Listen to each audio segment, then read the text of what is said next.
현재 충청 내륙과 호남 내륙을 중심으로 안개가 짙게 낀 곳이 있습니다. 특히 천안과 진천의 가시거리가 100m가 채 되지 않아서 시야가 매우 답답합니다. 오전까지 서쪽 지역을 중심으로 안개가 자욱하니까요. 교통안전에 유의하시기 바랍니다.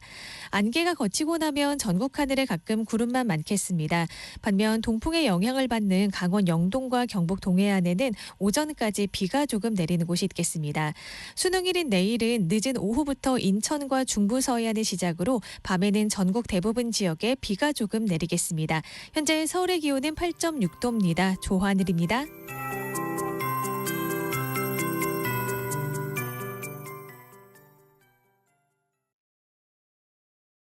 정성을 다하는 국민의 방송 KBS가 8시를 알려드립니다.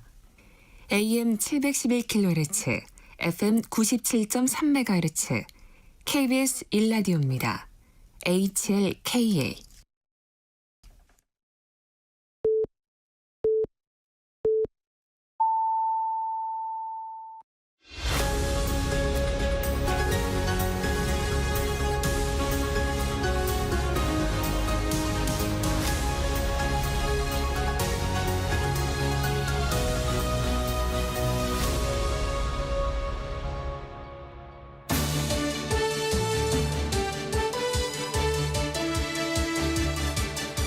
한 주의 한가운데 수요일 날 진행해드리는 강대강 현역 의원들 간의 토론입니다.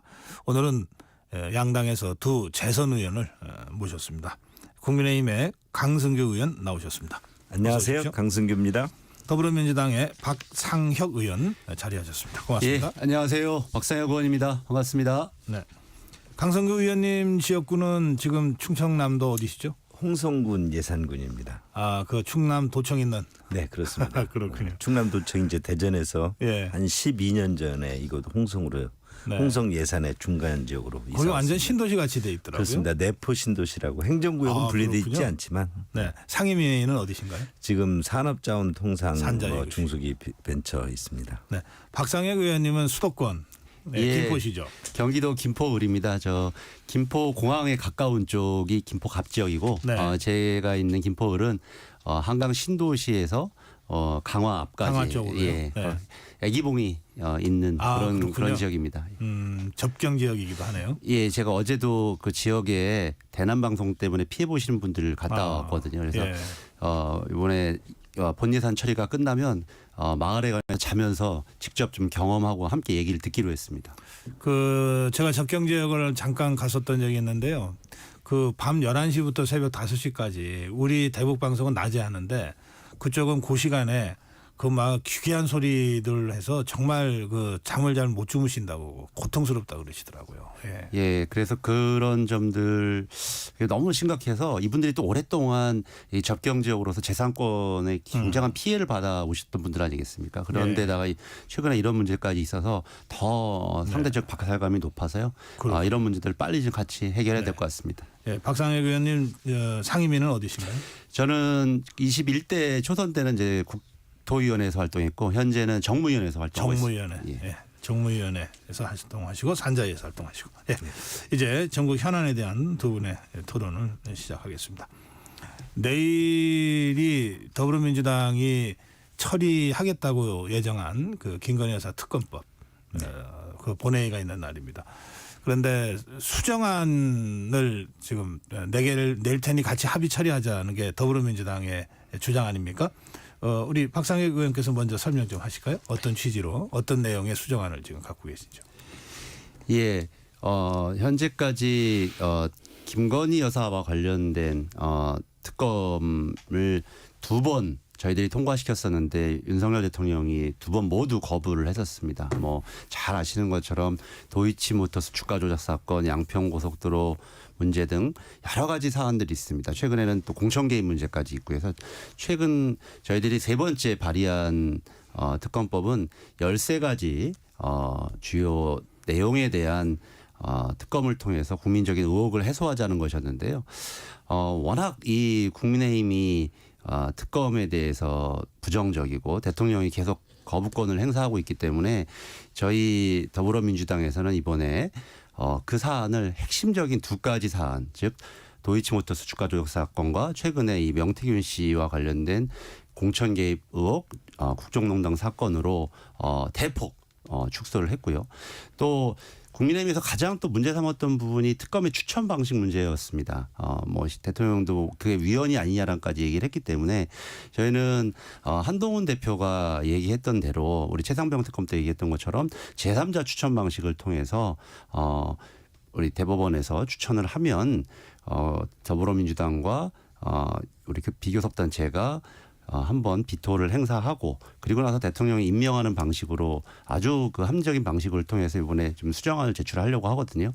핵심은 이런 겁니다. 결국 국민적인 여러 가지 의혹과 여러 가지 오늘도 여러 가지 기사가 나오고 있습니다만 공천 개입 문제, 창원 산단의 뭐 관련된 조성 문제 등 지금 명태균 씨의 입을 통해서 확인된 여러 가지 사안들에 대해서 이번에 근본적으로 문제를 해결할 수 있느냐, 특검을 통해서 국민적인 의혹을 해소할 수 있느냐, 여기에 저희들은 초점을 맞추고 핵심적인 내용들은 줄였고요. 또 나머지 중요한 사안들은 지금 상설특검이라든지 이런 방식을 통해서 풀어나가겠다라는 게 저희 더불어민주당의 생각입니다. 네, 강승규 의원님.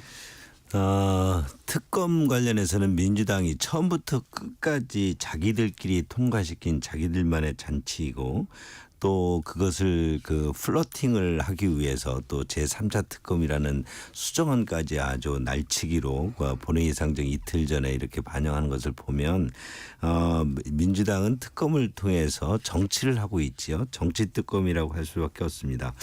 특검은 특수한 분야에 대해서 국민적 합의를 통해서 검찰이나 기존의 그 수사기관 등에서 하지 못한 것을 해야 되기 때문에 이것은 철저히 여야 합의로 하는 것이 그동안의 관례였고 심지어 2016년 탄핵 정국에서도 여야 합의에 의해서 야당 축전 특검을 받아들였죠. 그러나 지금 박성희 의원께서 얘기한 것처럼 그동안 두 차례 특검법이 통과되고 또 대통령의 제의 요구 등으로 인해서 이것이 다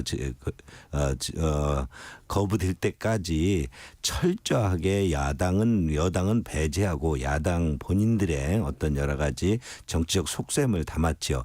13가지 김건희 여사가 13가지 혐의가 있다는 것 그 내용을 보면 어디에서 풍문으로 또 가짜 뉴스로 만들어서 그 유통시키고 있는 것을 다 특검에 넣어서 그것을 수사해야 된다. 그러면 대한민국의 국민 누구는 어떤 국민도 그것에 어떤 가짜 뉴스에서 저 사람 미우니까 내가 저 사람을 특검을 받아야겠다면 어떤 소문을 퍼뜨리고 그거에 대해서 특검해야 된다고 주장하면 그것을 받아들여야 되느냐. 기존의 우리 사법제도 경찰이나 검찰은 어떤 것이냐 이렇게 의문할 수밖에 없기 때문에 지금 이번 제3자 특검을 받아들인다는 그것마저도 우리 친한계 의원이라고 할 수 있는 한 의원도 이런 부분이 결국 플러팅이다. 심지어 저 부총장도 이런 부분에서 당론의 변화는 영도 없다 이렇게 표현할 정도로 기존의 1, 2차 특검 내용과 또 그 약간의 제3자 특검이라는 눈속임만 있을 뿐이지 변한 것이 없다. 그래서 이것은 국민의힘에서 받아들일 수도 없는 것이고 국민들을 또 기만하는 것이다. 이런 그 플로팅이라는 게 무슨 뜻입니까?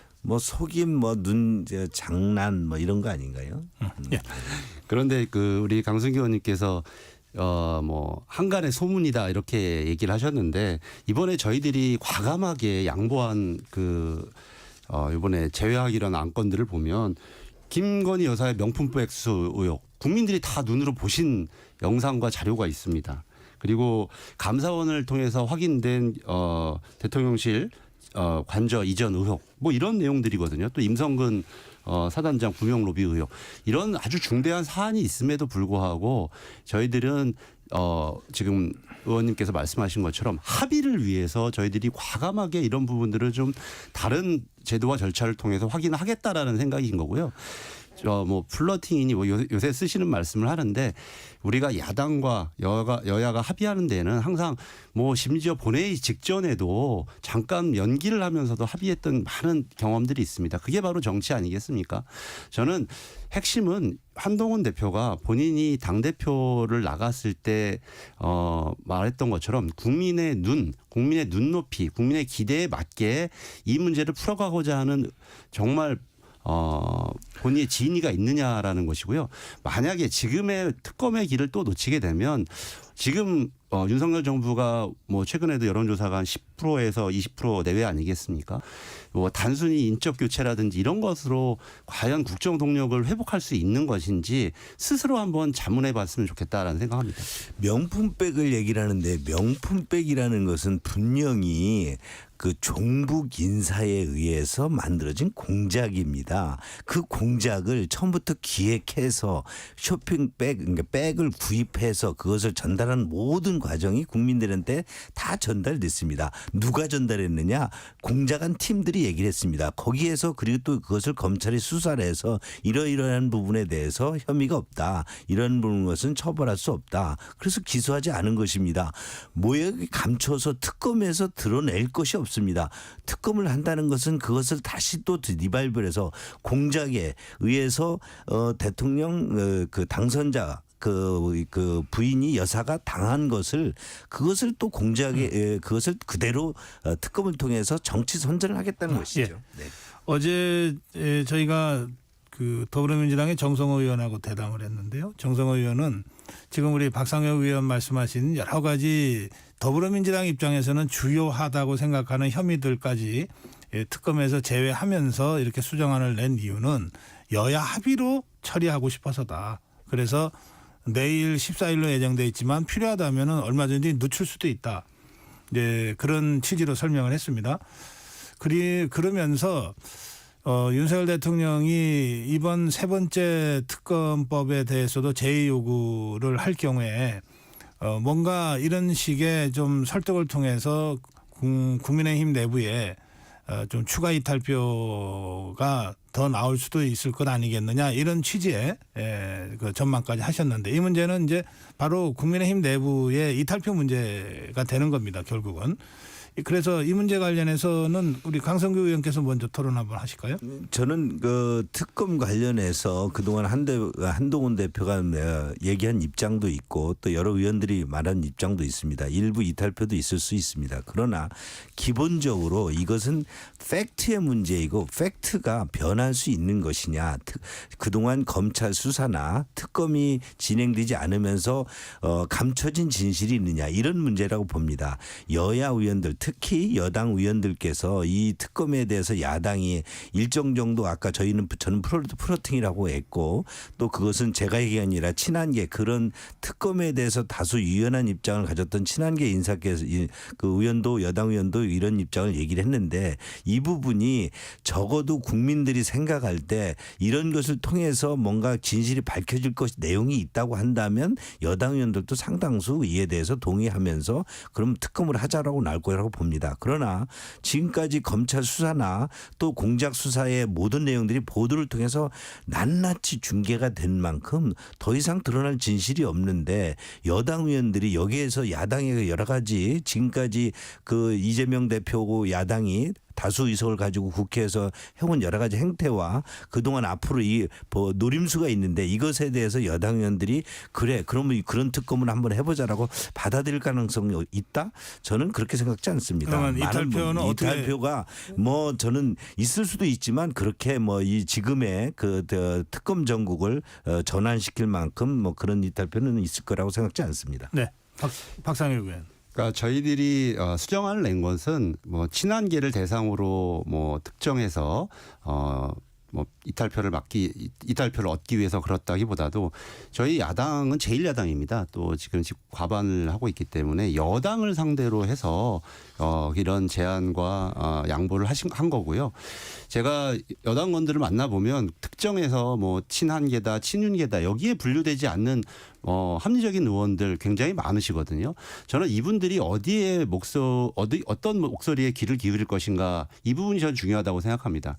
그게 뭐 여론조사로도 나타나 있고 제가 현장에서 만나보면 오늘도 여론조사가 여러 가지 나왔습니다만 중도 또는 보수적이었던 또 윤석열 대통령을 찍었던 분들이 오히려 더 윤석열 대통령에 대해서 실망하고 있고 답답하다 뭐 이런 얘기들을 하고 있습니다. 그 원인은 다른 문제가 아니라 김건희 여사 문제가 핵심이거든요. 결국 이런 분들이 어떻게 저희들의 제안에 반응할 것인지 저는 그것이 몇 명이 이탈할 것인지로 귀결될 거라고 생각을 합니다. 결국 중요한 것은 진상규명에 대한 의지 이런 부분이라는 저는 생각이 들고요. 그런 부분에서 좀 대승적인 또 우리 국민의힘 의원님들의 예. 참여를 요청드립니다. 지금 강성규 의원은 지난번에 나왔던 뭐 이른바 4표의 이탈표 이상의 추가 이탈표는 없을 거다. 일단 그런 취지의 말씀을 하셨고 우리 박상혁 의원은 만약에 이탈표가 추가로 있다면 그게 꼭 친한계가 아니더라도 합리적인 여러 의원들도 있다고 그러셨으니까 어느 정도 추가 이탈표를 예상하십니까? 구체적인 수치는 뭐 제가 대략. 측정할 수는 없지만 네.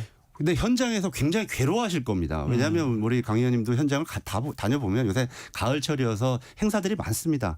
그런데 그런 분들이 얘기하시는 게 뭐냐면 그거 어떻게 된 거냐. 윤석열 대통령 아직도 임기가 이렇게 많이 남았느냐. 김건희 여사 뭐 명태균 씨 이런 얘기만 하시거든요. 그게 꼭 뭐 민주당 지지하거나 이런 분들이 아닙니다. 그런 분들한테 좀 여러 가지 압박과 그런 국민들의 목소리를 듣고 있는 분들 저는 이런 분들이 상당수 좀 있다고 생각을 하고요. 알겠습니다. 특히 충청권이나 이런 데 상당히 있다고 생각합니다. 여론은 여당의 지지율, 대통령의 지지율이 낮은 것에 대해서 여러 가지 해석이 있을 수 있고 원인도 있을 수 있습니다만 요즘 제 많은 대통령 지지율이 낮고 여당에 대해서 걱정이 많은 가장 큰 원인 중에는 우리 여당 내부의 분열 등을 가장 우려하고 있습니다.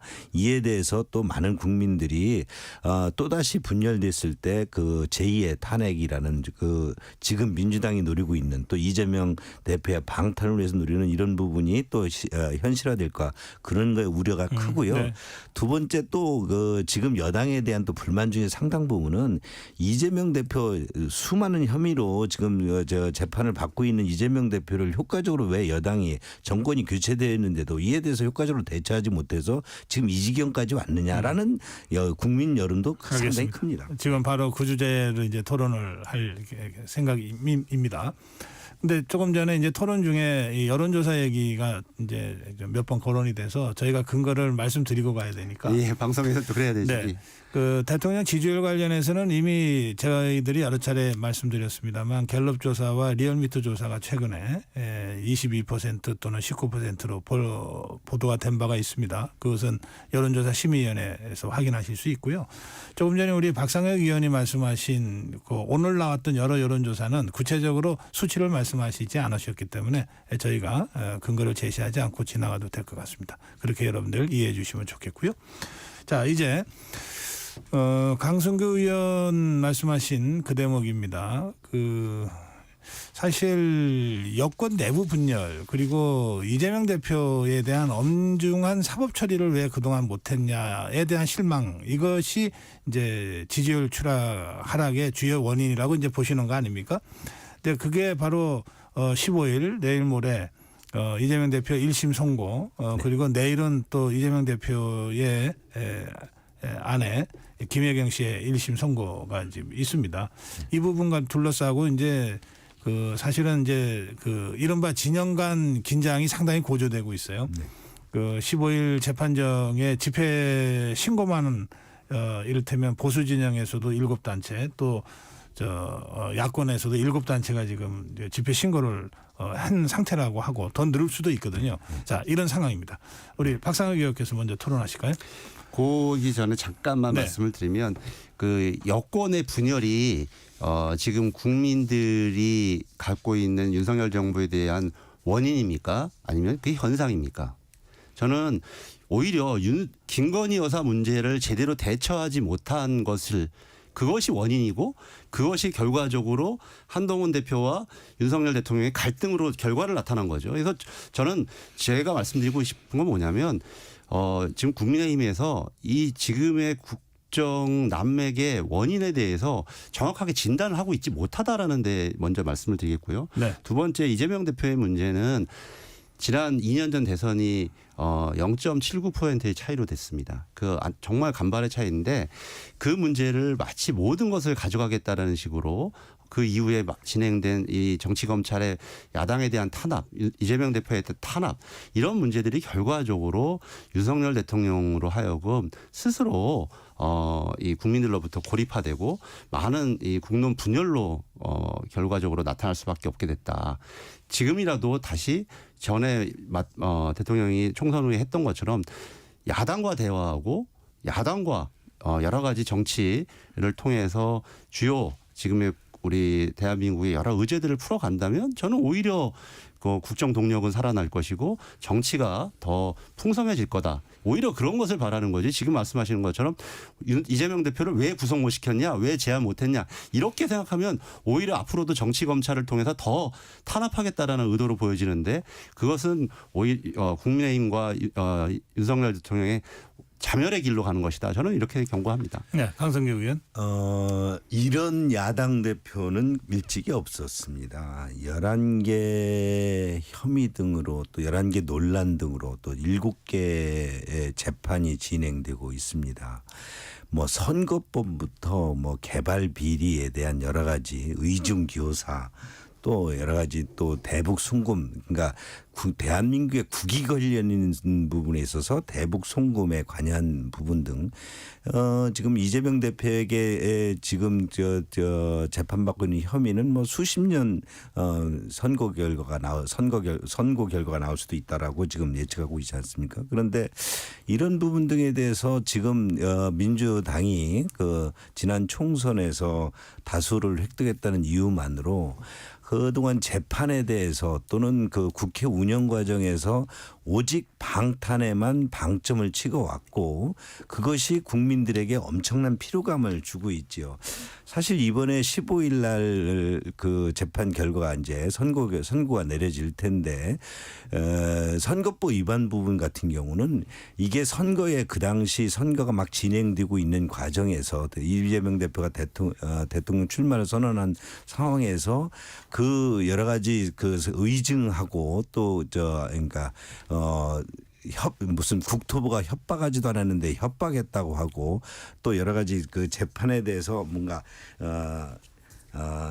공직선거법을 위반하는 그런 방송 인터뷰 내용 등은 선거구에 지대한 영향을 미쳤습니다. 0.71% 이겼다고 하지만 실제 이런 이유 등으로 국민들이 이 선거에서 이재명 대표를 뽑는 결과를 가져왔다. 이런 어떤 그 속임에 의해서 만약 국민이 이재명 대표 선거를 이재명 대표 이기는 결과를 났다. 그러면 이게 얼마나 국민이 배신을 당하는 거가 되겠습니까?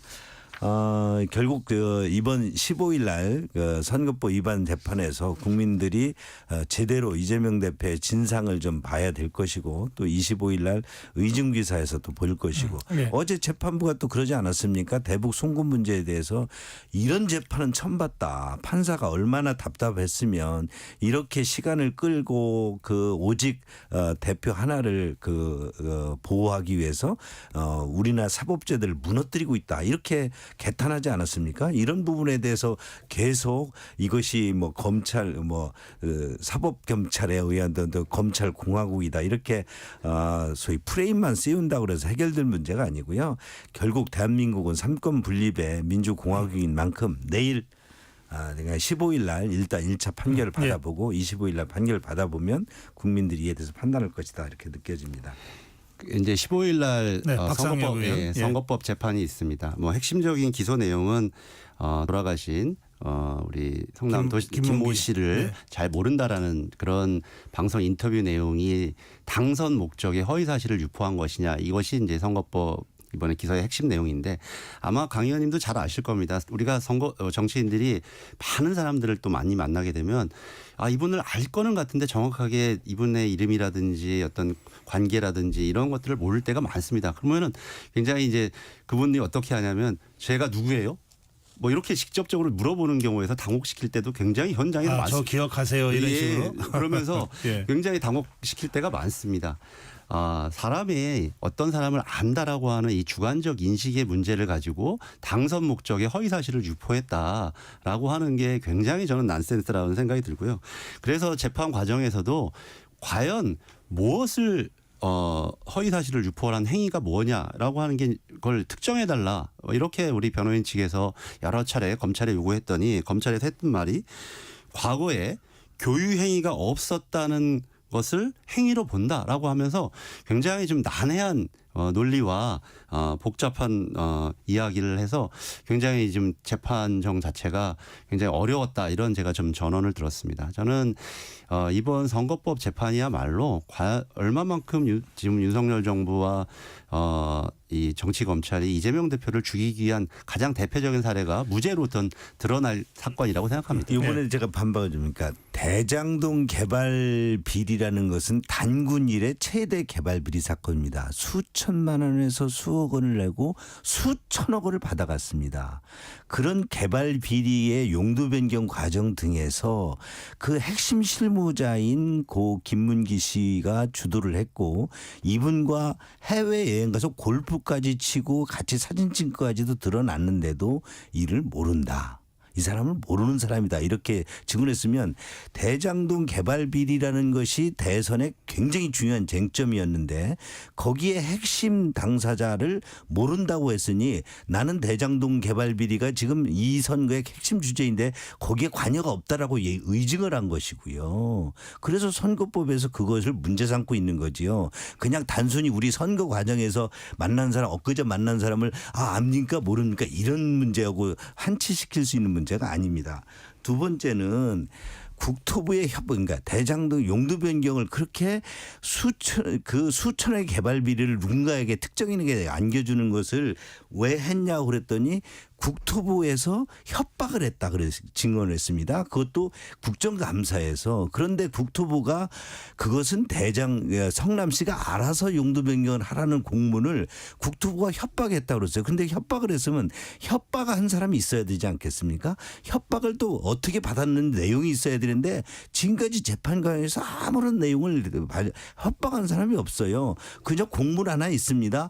성남시가 용도 변경은 알아서 하라. 이게 협박이라고 증언을 했으니 이런 부분 등이 대장동에 대한 둘러싼 국민적 의혹 그 당시 대선의 가장 큰 쟁점이었던 부분 이것도 우리 국민의힘이 제시한 게 아니지 않습니까? 민주당 내부에서 후보간 경쟁에서 제기된 문제입니다. 이에 대해서 이렇게 다른 말로 피해갔으니 이거에 대해서 재판부가 그 판단을 해달라는 이 거죠. 문제는 이제 재판부의 1심 판결이 이제 이틀 남았으니까요. 그런데 지난 주말하고 지지난 주말 지금 그 더불어민주당과 야권에서는 이제 김건희 여사 규탄 대회이면서 동시에 그 이재명 대표가 무죄라고 하는 것을 주장하는 그런 집회를 했고 또 보수 진영에서는 이재명 대표가 유죄다 사법 처단해야 된다라고 하는 주장을 하는 집회가 이제 맞불 집회 형식으로 있었습니다. 그리고 그 과정에서 또 이 경찰과 그 민주당 더불어민주당 또 민노총 집회 참여자들 간의 그 충돌도 있었고 뭐 그런 상황입니다. 그래서 이제 지금 그 국회 정치가 장외로 나가버린 이런 상황입니다. 그 점에 대해서 짧게 한 말씀씩 듣고 잠깐 쉬었다가 다음 주제로 가겠습니다. 네. 누가 먼저 하시겠습니까? 제가 하겠습니다. 예, 강성규 의원. 예를 들면 지금 윤석열 대통령을 탄핵하고 김건희 여사를 탄핵에 어떤 김건희 여사에 대한 여러 가지 혐의가 윤석열 대통령을 탄핵의 주요 이유 등으로 들고 있습니다. 자, 김건희 여사에 대해서 두 가지 지금 민주당이 특검의 이유를 들고 있습니다. 그 두 가지 하나는 도이치모터스 사건이고 하나는 도이치모터스의 주가 조작 관여 혐의고 하나는 또 이번에 명품 공작백 사건입니다.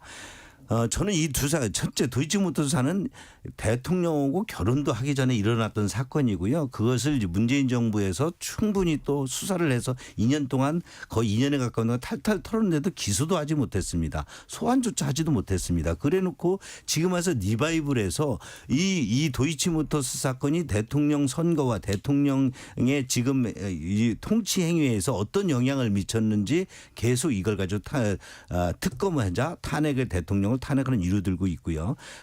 또 명품이라는 것도 그 행위에 대해서 부적절한 처신에 대해서는 대통령도 사과해야 되고 국민들도 걱정하고 있는 것은 사실입니다. 저희들도 그런 부분에서 걱정을 전한 바가 있습니다. 그런데 이 부분도 이것은 철저히 종북주의자들이 처음부터 기획부터 다 기획을 해서 대통령 당선자 여사를 아주 그 곤궁에 터뜨려서 뭔가 공작을 낸 건데 이게 그러면 경찰과 검찰에서 수사를 해서 다 드러났는데 이것이 또 탄핵이 되고 이유가 되고 특검을 알겠습니다. 또 한다는 이유가 되기 때문에 저는 어렵다고 보는 일단 것입니다. 강성규 의원의 의견까지 듣고 잠깐 쉬었다가 우리 박상혁 의원 반론을 잠깐 쉬었다가 듣겠습니다. 지금 여러분 KBS 라디오 정적 시사 강대강 토론 보고 계십니다.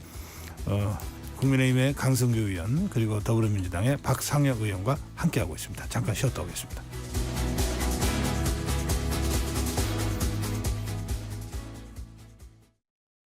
잠시 후 8시 반부터 일부 지역국에서는 해당 지역 방송을 보내드립니다. 워렌 버핏은 가치 투자, 필립 피셔는 성장주 투자, 피터 린치는 장기 투자. 방법은 달라도 목표는 하나. 성기영의 경제쇼가 성공의 길로 안내합니다. 깊이 있게, 명쾌하게, 지금 이 시대 경제에 관한 모든 것을 알려드립니다.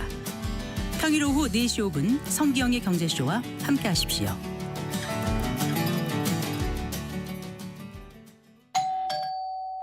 편지 왔습니다. 퇴근길 지친 당신에게 힘이 되는 뉴스를 전해드립니다. 매일 저녁 5시 5분 당신과 함께 읽는 세상 이야기 KBS 1라디오 뉴스레터 K. 지금 시각은 8시 30분입니다. KBS.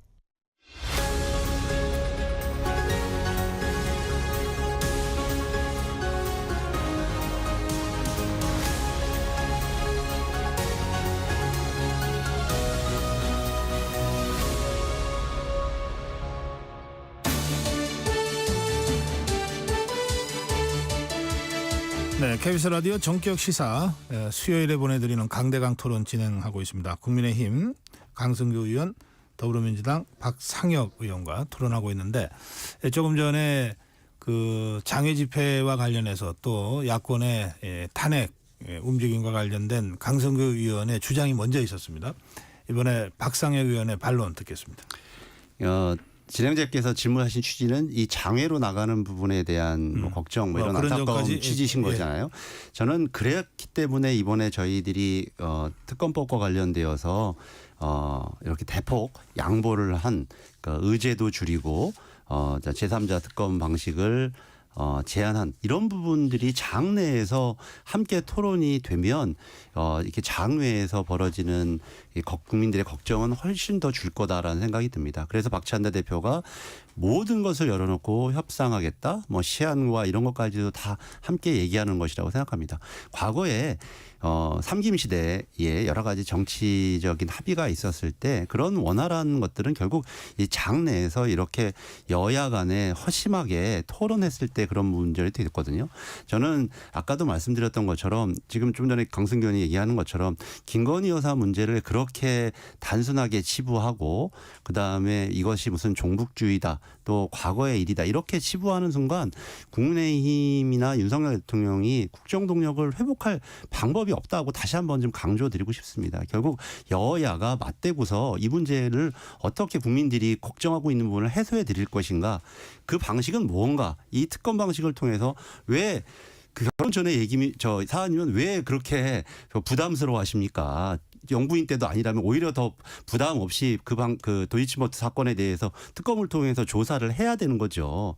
저는 오히려 그런 부분을 스스로 구속하는 논리라고 생각이 들고요. 결국 이런 문제들은 아까 말씀드렸던 것들은 저희들의 제안을 좀 허심하게 한동훈 대표가 받아들이고 토론을 했으면 좋겠습니다. 반론하시겠어요? 네. 그럼 반론 짧게 하시고 네. 재반론 짧게 드리겠습니다. 정치는 협상이 있을 수 있고 또 협치가 있을 수 있고 그것이 장내 또 장외에서 여러 가지 공간의 이동을 통해서도 있을 수 있습니다. 그러나 지금까지 이런 부분들도 민주당이 여당에게 진정으로 그렇게 호소를 하려면 적어도 협치를 하겠다.